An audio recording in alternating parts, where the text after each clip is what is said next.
Hello my dear friends, आज हम कर रहे हैं वर्कशीट नंबर 64 है सामाजिक विज्ञान की फ्रांसीसी क्रांति की पुनरावृत्ति है। बहुत सारे क्वेश्चंस आए हैं। टोटल 15 क्वेश्चन है। 3 से 5 नंबर वाले क्वेश्चंस है। हम इनके आंसर्स करते हैं। चलिए देखिए, हमारा पहला क्वेश्चन है जैकोबिन क्लब के सदस्य कौन थे। तो आपका आंसर है जैकोबिन क्लब के सदस्य जो थे छोटे तबके के लोग थे, जैसे कारीगर, दुकानदार, विद्यार्थी, मध्यम वर्गीय किसान, शिक्षक और आम जनता शामिल थी इसमें। फ्रांसीसी क्रांति में योगदान देने वाले किन्हीं दो दार्शनिकों के संक्षिप्त परिचय दीजिए। इसका आंसर देखिए, आपका है पहला है मॉन्टेस्क्यू। एक फ्रांसीसी दार्शनिक थे जिन्होंने अपनी किताब द स्पिरिट ऑफ लॉज में लिखा है कि राज्य सरकार निरंकुश सरकार है, क्योंकि फ्रांस में कार्यपालिका, राज्यपालिका, विधायिका सभी जो है शक्ति एक ही व्यक्ति अर्थात राजा के हाथों में केंद्रित है। इसलिए फ्रांस की जनता को स्वतंत्रता प्राप्त नहीं है। दार्शनिक लोग क्या करते हैं, अपने जो भी वो काम करते हैं वो अपनी किताबों में लिखते हैं, या मतलब किताबों के जरिए लोगों के मन में विद्रोह उत्पन्न कराने की पूरी कोशिश करते हैं। दूसरा है आपका रूसो। रूसो ने भी अपनी बुक जो है उनकी एमिली, सोशल कॉन्ट्रैक्ट व वर्सोनी के माध्यम से मनुष्य की स्वतंत्रता की बात कही। उन्होंने कहा कि मनुष्य स्वतंत्र पैदा होते हुए भी सर्वत्र जंजीरों में जकड़ा हुआ है। इन जंजीरों से मुक्ति पाने का एक ही तरीका है कि हम प्राकृतिक आदि व्यवस्था, यानी कि जैसे हमारी पहले की व्यवस्था थी, जैसे हम आदि मानव जैसे लोग रहते आराम से, उन्हें कोई भी दिक्कत नहीं थी, उसी तरीके से हम रहे। उन्होंने कहा कि सामूहिक इच्छा से बने राज्य के सर्वोपरि मानते हुए मैं कार्य को संचालित करें, यानी कि जो भी ये काम हो रहा है सबको अच्छे तरीके से संचालित करे और सभी को बराबर अधिकार दे। तीसरा है ओलंप दे गूज कौन थी। ओलंप दे गूज एक क्रांतिकारी फ्रांसीसी की एक राजनीतिक रूप से सक्रिय महिला थी जो सबसे प्रमुख थी। इन्होंने पुरुष एवं नागरिक घोषणा पत्र का विरोध किया था, क्योंकि इसमें महिलाओं को मानव मात्र के मूलभूत अधिकारों से वंचित रखा गया था। चौथा क्वेश्चन है रॉबेस्पियर के शासनकाल को आतंकवाद क्यों कहा जाता है। तो रॉबेस्पियर के शासनकाल एवं रॉबेस्पियर ने नियंत्रण एवं सजा की सख्त नीति अपनाई थी। उनके हिसाब से गणतंत्र के जो भी दुश्मन थे, कुलीन एवं पादरी, दूसरे राजनीतिक दलों के सदस्य, उन सभी को उन्होंने गिरफ्तार करके जेल में बंद कर दिया और उनके ऊपर मुकदमा चलाया गया। और उन्हें न्यायालय में जब दोषी पाया गया तो उन्हें गिलोटिन पर चढ़ाकर उनका सिर कलम कर दिया, यानी कि फांसी दिला दी गई या फिर सिर काट दिया गया। पांचवा क्वेश्चन है फ्रांसीसी समाज में महिलाओं का जीवन कैसा था। ज्यादातर महिलाएं सिलाई, बुनाई, कपड़े की धुलाई ही किया करती थी, बाजारों में फल फूल बेचा करती थी। मात्र कुलीन वर्ग की लड़कियां ही सिर्फ कॉन्वेंट क्या स्कूल में पढ़ पाती थी। इसके पश्चात उनकी शादी कर दी जाती थी।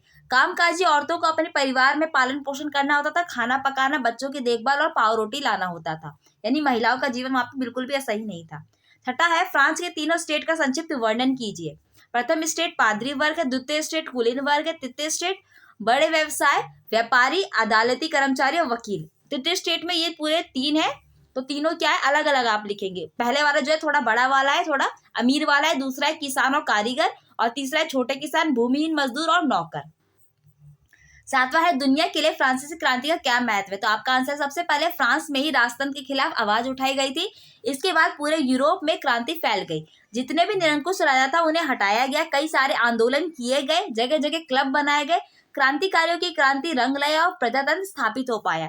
इसके बाद से ही क्या हुआ, पूरी दुनिया फ्रांस की देखा देखी क्या होने की आंदोलन करने लगी। आठवां क्वेश्चन है फ्रांसीसी क्रांति क्या कारण थे। तो आपका इसका आंसर सामाजिक कारण। फ्रांस में 3 स्टेट बांटे हुए थे, जिसमें 94% जो है तृतीय स्टेट में आती थी, जिनके अधिकारों की अनदेखी की गई थी। राजनीतिक कारण है देश में भिन्न भिन्न भागों में भिन्न भिन्न तरह के कानून लागू करवाए गए थे। और आर्थिक कारण है राज्य की कर व्यवस्था असमानता और पक्षपात के सिद्धांत पर आधारित थी। नवा देखिए, आपका क्वेश्चन है लुई 16 के राज्यारोहण के समय फ्रांस की आर्थिक स्थिति कैसी थी। लुई 16 के राज्यारोहण के समय राजकोष खाली था। युद्ध के चलते फ्रांस के सारे वित्तीय संसाधन नष्ट हो चुके थे। बड़े महल और राज दरबार की शानों और शौकत को कायम रखने के लिए फिजूल खर्ची का बोझ भी था। 10वां है फ्रांस में डायरेक्टरी का शासन क्या था। जैकोबिन क्लब के पतन के बाद मध्यम वर्ग के समृद्ध वर्ग के पास सत्ता वापस आ गई थी।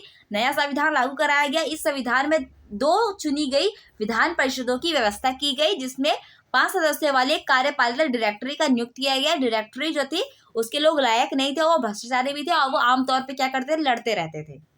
100 कुलांत लोग कौन थे। 100 कुलांत लोग जैकोबिनों को कहा गया है। इसका अर्थ है बिना घुटने वाले। जैकोबिनों के जो लोग थे वो धारीदार लंबी पतलून पहना करते थे, इसीलिए उन्हें बिना घुटने वाले पैंट कहा जाता था। ये इसलिए करते ताकि वो उन्हें कुलीनों से खुद को अलग किया जा सके।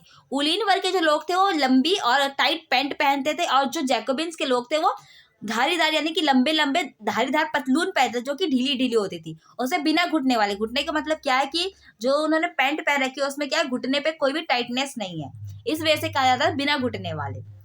इसका मतलब क्या था कि जो अमीर लोग हैं उनसे वो हटाना चाहते हैं कि हम जो गरीब है, हम गरीब है और हम अब क्या करेंगे, अपने देश को अब चलाएंगे। जो स्वकुलांत लोग थे, वो मर्द लोग, जो उसमें जो सिर्फ आदमी लोग थे, वो लाल रंग की टोपी भी पहनते थे जो कि आजादी का प्रतीक था।